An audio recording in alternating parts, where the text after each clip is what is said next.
Hi everyone, Damo here from Project Cycling. You would have noticed by now that we've had a bit of a change of name of our YouTube channel, and we've also kicked off an Instagram page, which is at Project Cyc, as project with CYC behind it. Trying to move things forward and do a couple of things a little bit differently in the future. And we're going to have some announcements coming shortly. So if you could jump on, follow us on Instagram, like and subscribe to the YouTube channel, and we hope today that you enjoy some of the content that we put out. It's a work in progress, so be patient. Hi everyone, Damo and with me today is Ben Carmen and Trent Carmen from More Cycle Coaching, and today is hopefully going to be the first of somewhat a more regular vlog, or hopefully even a podcast one day, but a regular vlog series that we're going to do. And pretty much we're going to get the questions for these to start with from some of the things that our Logan Cycling Club members have put forward and some of your athletes have put forward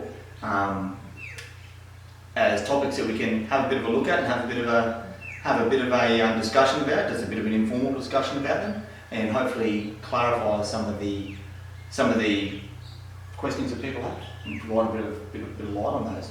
Obviously, I'm not a content expert in regards to any of these matters, which is why you guys are co-hosting. So I'm just here for comedic value. But yeah, so I suppose Ben, I might throw it to you very first, quickly. You want to tell us a little bit about, I suppose, yourself, how long you've been in cycling, what you're currently doing now, and I suppose your role in cycle coaching as well. Yeah, I mean, I've been into riding for like 15 years now. I started pretty young, mostly because I was bored of sitting on the sideline watching Trent race.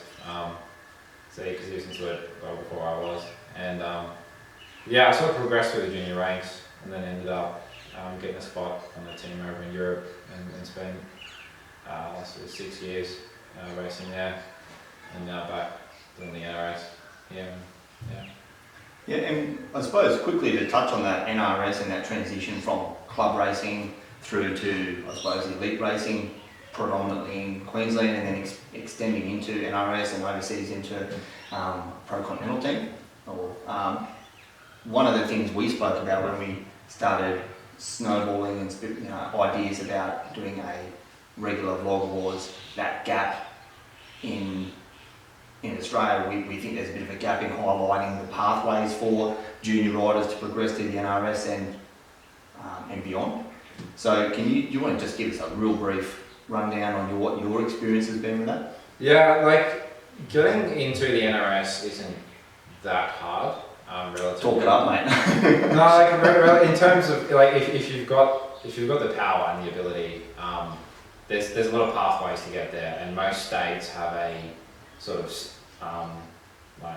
local state-based team that has a pretty good pathway to step into. So it's not. When I say easy, I mean, if you're getting results at state level, elite races, making the jump to NRS is quite feasible. It's that step from NRS into sort of that bigger international level that's the leap that a lot of people find quite hard, and that's due to a lot of reasons. Like expenses go up drastically. Most people can drive to, it might be a long drive, but can drive to at least half the NRS races. But then when you change that to having to fly internationally to races and that, like the expenses for that sort of thing just goes up massively. And then the other side to that is, you're also getting to the point where you're racing against people who are racing their bike full time as their job, and dedicate a lot of time and effort and have a lot of support staff dedicating time and effort into getting them to ride as fast as possible. And I think that's where 90% of people sort of hit their ceiling is in the NRS, because that jump from financially, as well as if you're working a job, which almost no one's getting paid to race the NRS, right? So they're all working a job and trying to ride their bikes, and then it's hard to travel and compete against guys who are doing it full time. I suppose it can be hard to balance that, having a career or working or trying to make a living, and then trying to have enough training and enough time and enough dedication to progress the riding to get to that international level. Is that fair to say? Yeah. And that's why, realistically, the only people who can feasibly make that jump are quite often your 19, 20-year-olds who still have quite a bit of support from their parents, at least to get them overseas. Yeah, and I suppose we're pretty isolated as a country, aren't we? Even though travelling is a lot easier now than it used to be, we live a long way away from anywhere. Yeah. In Australia, compared to Europe, where they're all next door, and you can fly or train or drive to multiple countries within a fairly short distance, a very short period of time. Yeah, cool. So also your brother who's with us today, Trent. So the older brother who was racing while you were on the sidelines. Tell us a bit about your background, Trent, in I suppose riding, racing, and I suppose you transitioned into now coaching. Yeah, so it's a little bit similar beginning as Ben. Just started racing as juniors, progressed through the junior ranks, done QRTS, NRS, and then when I was younger, I was looking at going overseas to race. I did dabble a little bit, but then I just got plagued with sickness and injuries, and then I was hit with that wall. Do I want to put my hard-earned cash and have another crack at cycling, or work? And I enjoy helping people, coaching people. So I helped manage an NRS team for a bit and done a little bit of coaching. And yeah, just taking it from there really. And that leads you to, I suppose now, both of you being tied up in, I suppose, partnership, for want of a better term, in your coaching. Yeah. And I suppose you guys have had some pretty good success with some of your athletes as well. You've got athletes who are got their own goals and athletes right through to internationally racing now, correct me if I'm wrong. Yeah. A little bit of everything really. People who don't race, people who do race, at all different levels. Alright, well we won't delve into, I suppose, coaching methods and that too much because we've got a couple of topics we want to cover today, so maybe we should dive into those. And what's better for training, for building your base, so traditional long rides, high Ks, low to moderate power, or the newer sweet spot method, which I suppose seems to be pretty popular at the moment. You hear a lot of people talking about. With shorter rides, lower kilometres but higher intensity. So that's one of our topics we're going to delve into. LT1, so lactate threshold level 1, and is it trainable? And if so, how does this help in racing? And also we were going to have a bit of a dabble into stretching and weight training and how I suppose those can complement cycling and performance, and also I suppose too, I did a bit of reading, well, I spoke to Ben before, I said I did a bit of all this research on stretching and I'm like, I typed it all out, and then I accidentally deleted it all, so I'm going to go on memory, but there's a fair bit of, I suppose, well, maybe even a bit of controversy around stretching and where it fits at the moment within performance and stuff, so yeah, what do we want to kick off on to looking at building base? So you guys are the experts in coaching. What's your take, I suppose, Trent, on base Ks or base building phase of a cycling program? Yeah, I mean, I think it has changed a little bit since I started riding, where when I first started riding it was don't do anything above zone 2 for 2 to 3 months of the year when you start. But, I mean, that's still important, and when you start you definitely do start with that, but you can integrate some other aspects as well. They do complement each other, you don't have to go hell-bent on base. What's your, I suppose between the two of you, we talk about zones, and for those who don't know what zones are, how do you break it up? How do you tell an athlete what their zones are? Like the operation that most coaches use, and the same approach that we use, is basically breaking it down into, quite often it's between 4 and 6 zones, and just through like zone 1 through to 5 or 6, and generally it's normally around zone 4 or 5 is what you think of as your time trial pace. That's your FTP for those on power, and then your lower end, so zone 1 is just your long endurance rides. But to answer like the question that was sort of a bit more specifically, in terms of what's better for base training, it's probably a bit of both, really. Like I wouldn't recommend anyone just go, like what Trent was saying, like it was a bit more common years ago, but it's a bit extreme to just sit down and say, no, we're not going over zone 2 for 2 months. But then to sort of throw your long, low intense rides out the window and say, yeah, we're just going to the sweet spot, is probably, both approaches probably a bit too extreme. it does always depend on the person and their goals. Like, if you're hell-bent on crits and shorter races or realistically not racing anything over 2 hours, there's no need to dedicate months on end to base to the same extent someone training for like the Grafton Wingrel. So yeah, it's still important even if you're doing crits to have some base under you. That's your building block, that's your foundation. Yeah. If you're looking at building a house, that's the slab, your structure. You don't want a weak base because as soon as you get sick, you'll just lose everything. You'll be back at square one. So no matter, you reckon base is basically critical for all types of racing? Yeah, and you can only stretch your FTP so far past your base too, really. Like you can't have your FTP at 500% of your zone 1. Yeah. So you do have to work on everything, and that's even like Ben's experiencing that now with him coming back to fitness. His zone 1 hasn't really changed too much. And So you might lose some of that top end performance. Obviously, with injuries are a different story. But you reckon that base is like a bit longer lasting? yeah, definitely. And even you see, especially used to see with the older riders who used to do that base mentality. If they come back to cycling now after years away, they're not like somebody new. They're definitely coming in at a much higher level versus somebody who follows the sweet spot training all year round, T4, T5, all year round. If they step away from cycling and come back, they basically start from scratch again. Even if they have a few months off, they're just way back down the list, slowly trying to get back up there. What's your take on that? Why do you think that is? Because it's, well, I would imagine that it's more than just cardio, like it's more than just aerobic.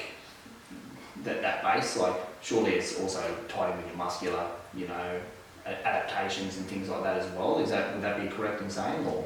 yeah, it basically boils down to your aerobic fitness. Just hangs around a lot longer and is sort of a bit more like no fitness is permanent, but it's a bit more closer to being permanent, longer lasting than a lot of your shorter anaerobic fitness that sort of comes and goes pretty quick. Okay. So, no matter really what you want to get out of cycling or what type of racing you want to do, I suppose we probably should clarify these questions are probably a little bit more tailored towards performance cycling. Would that be fair to say? Like I know, as in, if you're just socially riding, probably fair to say you're not following as structured a program, or potentially not following a structured program. So would we assume that maybe reading between the lines is maybe a little bit more tailored towards people who are looking at performance improvements? Or well, it's relatively speaking, unless you're riding track on the velodrome and proper into the sprints there, almost all cycling, excluding that and your BMX and whatever, it's all endurance aerobic sport. There are very few bunch rides are shorter than 30 minutes, very few races are shorter than 30 minutes. So everything, especially road cycling focused, is like fundamentally an endurance sport, and that's kind of why that sort of more endurance aerobic focused training is key. But that doesn't really matter whether your goal is keeping up with your mates on just a local social ride or even performing at NRS or state level races. Like it is all endurance focused and building that aerobic fitness. so whether or not you're hanging on the bunch on a Friday morning or whether or not you're racing the graft in the grill, it's really just the amount of aerobic base that you're trying to build that's probably going to vary. Is that fair to say? Yeah, pretty much. Oh. Well, I suppose the second part of that question when we talk about, you touched on before, Trent, that it used to be nothing other zone 2 sort of style would be your base phase. Everything would be nothing over zone 2, but now that's changed. So without delving into programs, what would you expect to sort of see during a traditional, like in a base phase now that you might build for an athlete? What sort of, I suppose, disbursement of training would you see through that base phase? Like it does depend how far out you're starting to. That has a lot to do with it. But a lot more now you'd throw in maybe like T4 efforts, but more strength orientated, so bigger gear kind of work, rather than VO2 smash doing. I'd probably avoid those 3-4 minute efforts, but you'd be hitting more big gear work, bit of T3 in there, maybe a bit of training recovery, so hitting VO2 and stepping back to not zone 1 but stepping a bit lower and just building that recovery. So your over-under sort Yeah, of. that kind of stuff. And when you say you're low, your low K and stuff, some people I've seen that spoken about in that high torque, low RPM style training. Is that pretty much what we're referring to? Yeah, that Bigger power, lower cadence, and more torque. Yeah. So you'd see some of those things, but be avoiding those really high, intense efforts like your 40-20s, or would you include some of those, or what would you sort of think on that? It's varied on the person. So it is hard to talk about coaching because it's maybe this, maybe that, maybe this. Depends on the situation. You might dive a little bit into 40-20s, depending on where they're coming from, where they're heading. But if it's somebody who's got a lot of racing experience too and done a bit, probably don't need to go there quite as much. Like sharpen that up later. Yeah, versus somebody who's had none of that experience, then you might want to go, all right, you've got none of this, so we do need a bit of time to build it. Yeah. Oh, no one shoe fits all.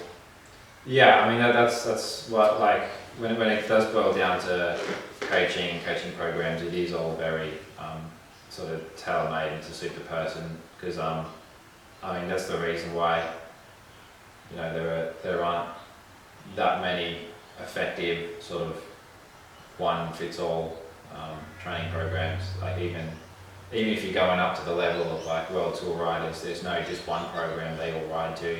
You don't go and look at Ineos and they're all on the same program. They're all got individual programs tailored to what they need. Yeah. And I suppose that's one of the advantages, isn't it, of having a coach. Well, and there's plenty of coaches who, to be honest, probably just pedal out fairly generic programs. But if you've got a good coach, they should be looking at that, individualising it for you, as opposed to look online. There's no. I'm definitely not having a chop at any online platforms, but they are more of those generic style programs that you're looking for an 8-week blocker, and it doesn't individualise as much for yourself. Yeah, well, there's a place for everything, right? And those programs that you're talking about are they're probably one of the best things for people who are fairly new to cycling. They quite often don't want to outlay the expenses straight up to get a coach, because it is an expensive sport already. Yeah, that's right. And those Just sort of doing this shit. yeah, like those pre-planned, like pre-done, just 8-week programs are really good for those who are coming from not a lot of knowledge and background to get into the sport, get fit, and have that guidance. It's a good way to test if you want to get coached too. Like some people just want to ride for fun; they don't care how fast they are. So those kind of ways are good if you go, Dabble in a bit of structure. do I want to try and get fitter faster, or it's a cheaper way to go? Okay, I do like this, and then you can get a coach. I know leading into, like, I'm coached by Trent, as you guys both know, and leading in before that, I was using Trainer Road and did some of their programs, and it definitely did exactly what you were talking about there, Trent, is getting that appetite for structure and that appetite to improve, and then I wanted to obviously take that next step and part with more money, so. Cool. Anything else we want to cover on that, or? Well, I think that one leads pretty neatly into the next question that was about trying to train lactate threshold 1. I think it's good to start off sort of explaining what that is, which is it's essentially this is getting into the sort of very power focused training, but the lactate threshold 1 is the power that your body is flushing out and breaking down lactate at the same speed it's being produced. And sorry, just to pause back, so everyone's, some people might be watching this go, what are they talking about with power? When we're talking about power, we're talking about power meter on the bike, the amount of watts that we're producing in our training. Yeah. And that basically what that looks like is your blood lactate levels at lactate threshold 1 is the same as they would be sitting on the couch, basically. So your body is producing more lactate than sitting on the couch, but it's being flushed out and broken down at the same speed it's being produced. So your body's managing the workload pretty effectively. What that looks like on the road is essentially it's the speed you would hold for a long ride. So if Going for a 4-hour tap. yeah. So that's not anything particularly intense or anything. Just that that's sort of upper limit of a comfortable speed. And we actually Ben and I did a video on blood lactate testing, which was fun. Ben got to finger prick me about 700 times. I think 50% of them were just for fun. And we spoke a little bit about that exact thing. And you could see that in the figures that as you were taking those samples, started off at, let's say whatever it was, 1.2 or whatever the case might have been on the on your measurements. And then as it started pelling at that lower power, it dropped down to I think it was 0.8. And it wasn't until I hit my LT1 that you see it then exceed that resting level that you're talking about. Yeah. So I suppose if you want to see a little bit more about that, go and check out our blood lactate video because we spoke about that a little bit more. And even Ben gave a breakdown with his algorithm at the end, the program that you used, which spat out LT1, threshold power, heart rate threshold as well. So So trainable. What's your thoughts on that, Trent? Is LT1 trainable? Definitely. Definitely is. I've seen it with pretty much everyone we've got on the books. So it's trainable. You're going to train it for it to be trainable. Damo's LT1 is right at T4 for as long as you can, and eventually it'll sort itself out. Plus or minus 10%. Yeah. Right, so enough about my crappy rides. So trainable, you see the F1, talk us through that. Definitely trainable, and I had one athlete a couple of years ago that we did do a power test and the LT1 was just like crazy low, and that athlete had never really tried to train it. So we went back and pretty much we went back and we actually done a base, like 2-3 months of base block. And what we spoke about before, just trained LT1, but just pretty much by doing that, it also moved the FTP by like 20% in the process. So just by shuffling, everything got shuffled up by moving the LT1 up as well. So I suppose essentially, you spoke about that foundation, and just by jacking that foundation up, it picked everything above it up as well. Yeah, we didn't do any efforts T4 or above. About 2 months, and everything just got shuffled up in the process. Just by moving that foundation up, everything else by chance went up with it. And that's over essentially like an 8 to 12 week block. Is that what we're talking about? Yeah, I think it's about 10 weeks by memory. Okay.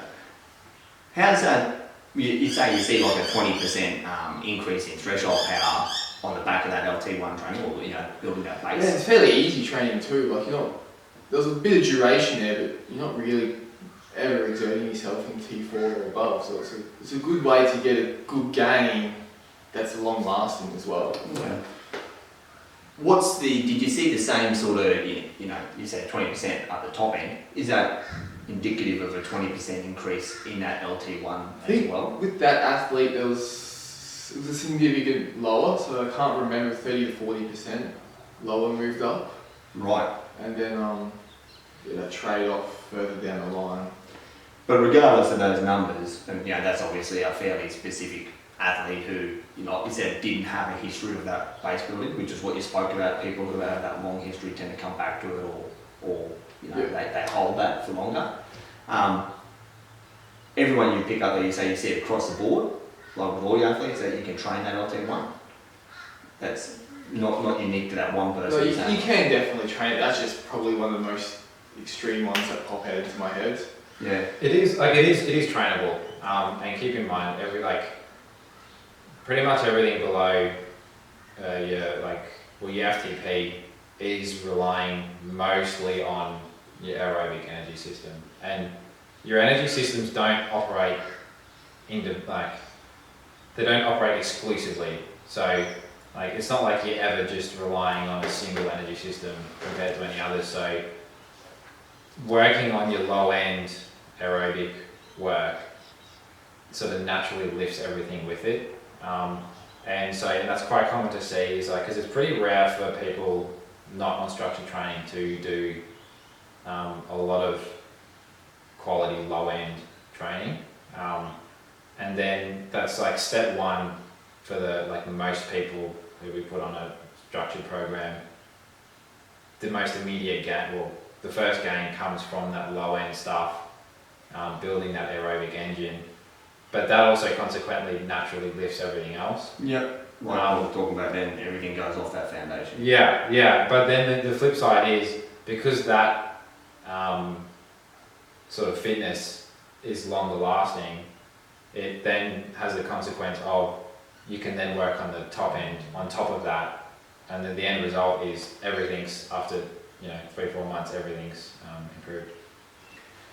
Just real quickly, you spoke on those, they don't operate exclusively of each other. Your T1 doesn't get to whatever it might be, 150 watts, and immediately shut that energy system off and move into another new energy system that's T2. And the good thing I was explaining too is like, that's kind of where you recover in a race. So if your LT1 is in a bunch sitting on 28k an hour, if you can train that to be 35k an hour, every time you're in the wheel you drop back to 35k an hour, you're recovering, where in the past, you're still burning your reserve. Yeah.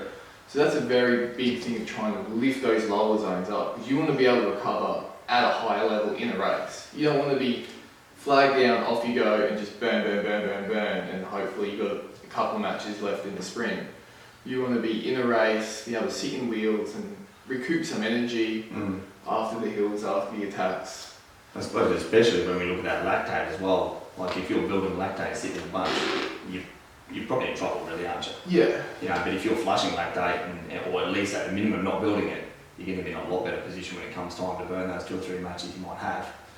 Up your sleep. Yeah. Oh, I love LT1. I do it all the time. Big fan. You've got the T1 kit made up. I have a T1 kit made up. Me and my partner in crime both got T1 kits, and I wear them to club races. So. But no, it's I know from personal experience. So doing those long rides, has we joke about it, and I'm a bit loose on them, but they have had a massive impact on me. I didn't come from a long background in cycling. I came from more lifting weights and gym work and things like that. So I didn't have that big aerobic base. I had to rely on just being a pure natural athlete, to a certain extent. I didn't have that base, and when you got me onto doing T1 efforts, those longer T1 efforts, and then moving into those T2 efforts, they definitely had a massive benefit. I could be able to get through a 2-hour T1 session when I first started, and now I look forward to those days, because they're those nice easy days you can cruise along. So rolling into, we had a question coming about cycling performance, and I suppose these two are separate: stretching and weight training for legs. So the person, to put it in context, was, is there any benefit to stretching? Is there any benefit to weight training your legs? Or is it better to just get on the bike and do all that training on the bike? So I suppose let's have a look at stretching first. I actually did some research and I remember a little bit about what I read, but there seems to be a fair bit of controversy at the moment as to whether or not to stretch beforehand, whether or not static stretching actually, as in your traditional leg up or hammy stretches and things that we, I suppose, all grew up doing playing soccer and as kids, whether or not there's actually any benefit in that as opposed to dynamic stretching, or whether or not there's any benefit in stretching at all, and it should be more post-work recovery stretching, yoga, things like that. So some of the stuff I read was pretty much saying that they did some studies around basketballers and weightlifters and some other athletes where they did static stretching before exercise and actually reduce their performance, reduce their vertical jump heights by some pretty significant, up to almost 5%. So some of the stuff was, saying if you're going to stretch, the old static stretching is probably not the way to go before a race, and if at a minimum to do something dynamic, and leaning towards more, it's better as maybe more of a... You're making way too many home videos. Alright, new card inserted, let's rock and roll. So strength training.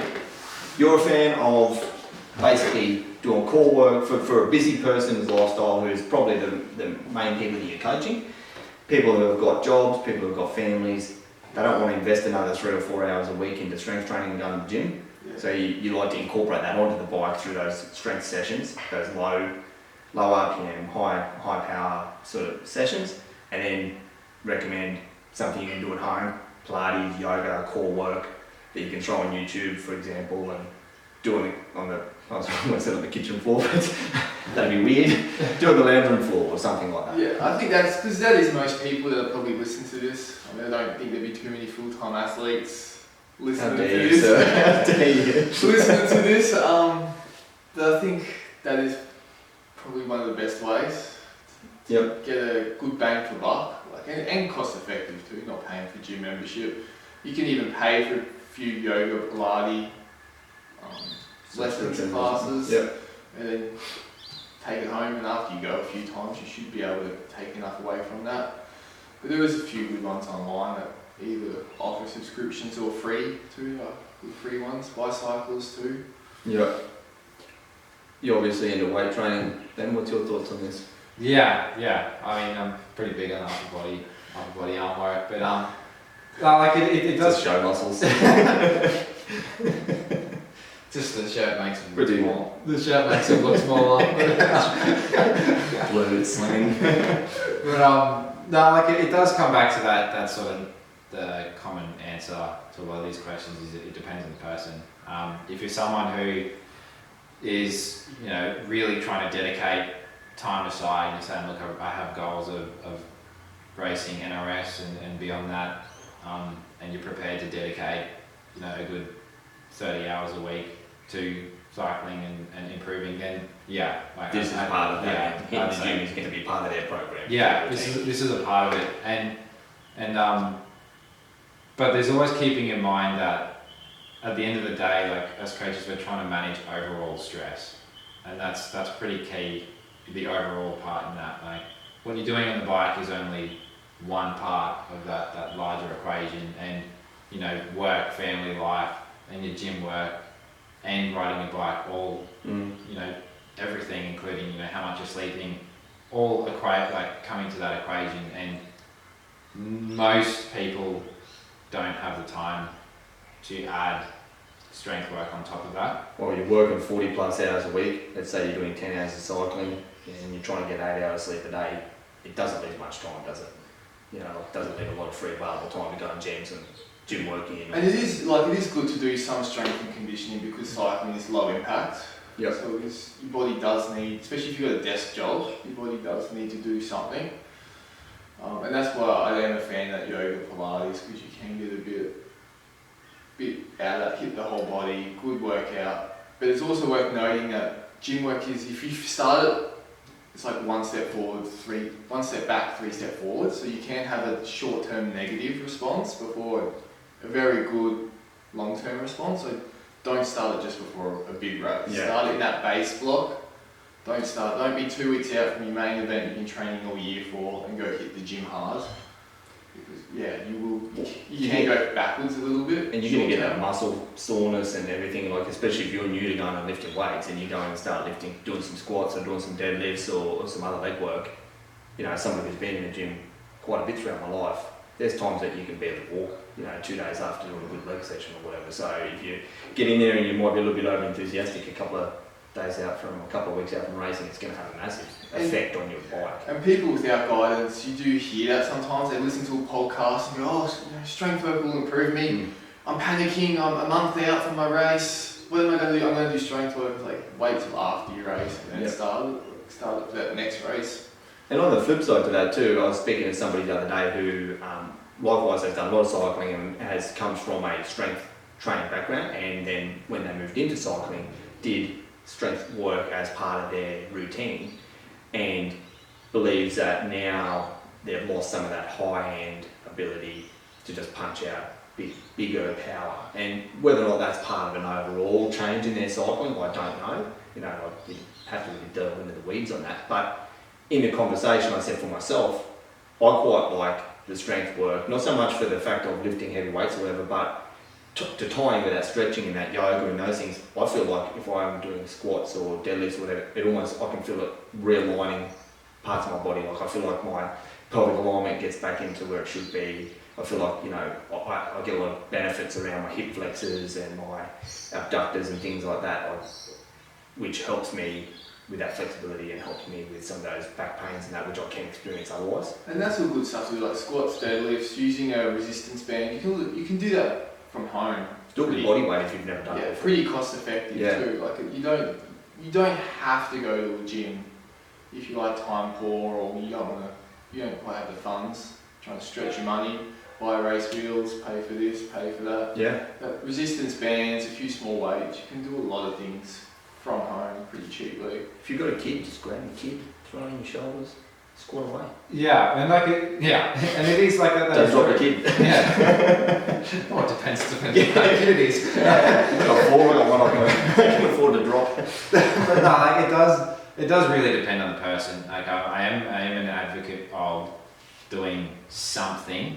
Definitely something. It's just what that looks like, the time you have available and who you are. Yeah, because like that what Trent said earlier is that because cycling is such a low impact sport, it really does depend on the person. If you're someone who has a bit more of an active job, then some of these things are less important because you're kind of naturally getting some of that from your work environment. Whereas if you do have quite a sedentary work life, it is very much worth introducing something of that nature alongside your cycling. That doesn't necessarily mean going and squatting 200 kilos, but doing something that's going to build a bit of your bone density and strength. And just different body movement, not that hunched over, doing circles. You need to take the body in a few different directions too. Especially for age in males is a big one too. You hear a lot about, especially they hear that cut off around 40. If you're 40 plus as a male in particular, you should be doing some sort of strength work. Yeah, well that's was the sort of next point I was gonna talk about is, again, it does depend on the person because it's for females and as you get older, it does become more important. So, I should say that more clearly. Women do get more benefit generally from strength work than men do, and everyone, as they age, get more benefit. So you are right, it is around that 40 plus, there is more benefit and more reason to cut time out and do strength work as you get older. So is this another scenario where women are outdoing us men again? They get more benefit? Yeah. Every facet of my life I'm being outdone by the women in it. Power to them. Well, that probably wraps that up really. That, I know it might seem like we haven't, danced around that, but it really is, you should be doing some sort of strength work. What that looks like is probably going to be a little bit of your preference, your time available, and maybe, what you're interested in is going to be a bit of a thing too, isn't it? But you should be doing some sort of strength work, some sort of flexibility work, and, try to incorporate some of that together to improve your core, improve your flexibility, injury prevention, and just get your body moving as it should be. Yeah, I'd say to sort of like one answer that almost covers all of the questions is it's the same answer to most health related questions, and that's just moderation and balance is the key. Not putting all your eggs in one basket, and doing too much of one thing and just trying to find that sort of balance. And that's essentially what we do as coaches, right? Is just finding where exactly that sweet spot is for an individual person, and then keeping them consistent. It's all well and good to do these things, but we've got to have consistency, don't we? It's not like this week I'm strength training. Yeah. This week I'm stretching. One session's not going to change the world. Well, I always feel better if I go to the kitchen, do a couple of stretches. I'm good. I'm realigned. I'm good to go for another 3 weeks. holding a stretch for 3 seconds once a week. It's going to be fairly minor improvement. Yeah, baby, hold my beer. I need to stretch. Right. So let's, I suppose, wrap it up. That's the questions that we had today. I mean, unless you want to cover anything else, but consistency. Do yoga, man. Do yoga. Do yoga. Do yoga. There's going to be people out here watching that going, oh yes, yoga. Yeah, Trent's going to be holding yoga retreats soon. Yeah, yoga retreats by Old Cycle Coaching. I hate to think what he's going to wear. We're all talking about yoga pants, but mate. Come on down.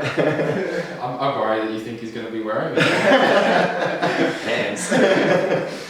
Alright, well, before we get too far off track with Trent's attire or lack thereof, we hope you got something out of today. Thanks very much to those people who have sent those questions in, and we do have quite a few more there to break down into some other episodes. Like we said, we're hoping to have this as a bit more of a regular recording, a regular upload. So we don't know how that's going to look, to be honest. We're sort of just working through that, but maybe monthly. And so if you can keep those questions coming to us, whether or not you put them in the comments below, or you can DM us, you can send them directly to our cycle coaching. You guys got a Facebook page?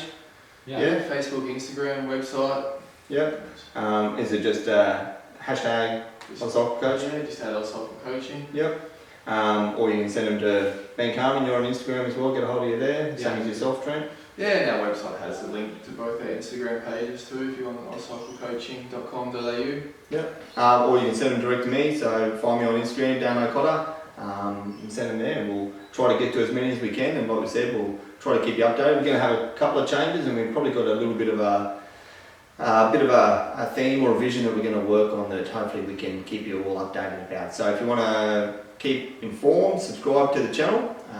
Probably going to have a bit of... Do have one more question just coming through. Who's faster, Lusty or Damo?